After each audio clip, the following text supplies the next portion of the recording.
એશિયાના સૌથી મોટા ગણાતા ઊંઝા માર્કેટિંગ યાર્ડ એપીએમસીને લઈને એક મોટા સમાચાર સામે આવ્યા.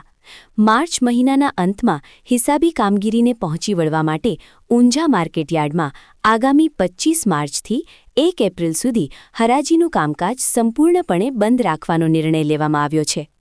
દર વર્ષે માર્ચ એન્ડિંગમાં નાણાકીય વર્ષ પૂરું થતું હોવાથી વેપારીઓ અને યાર્ડના વહીવટીતંત્ર દ્વારા હિસાબોના મેળવણા કરવામાં આવતા હોય છે. આ વર્ષે પણ માર્ચ એન્ડિંગના હિસાબી કામકાજને કારણે સળંગ 8 દિવસ સુધી માર્કેટ યાર્ડમાં જણસીઓની હરાજી પ્રક્રિયા સ્થગિત રહેશે. ઊંઝા એપીએમસીના ચેરમેન દ્વારા જણાવવામાં આવ્યું છે કે વેકેશન બાદ 2 એપ્રિલથી યાર્ડમાં હરાજીનું કામકાજ ફરીથી રાબેતા મુજબ શરૂ કરી દેવામાં આવશે. આ 8 દિવસ દરમિયાન ખેડૂતોએ પોતાની જણસીઓ વેચાણ માટે યાર્ડમાં ન લાવવા વિનંતી કરવામાં આવી છે. હિસાબી પ્રક્રિયા માટે આ વિરામ જરૂરી હોવાનું વેપારી વર્તુળો જણાવી રહ્યા છે. દર વર્ષે હિસાબી વર્ષના અંતે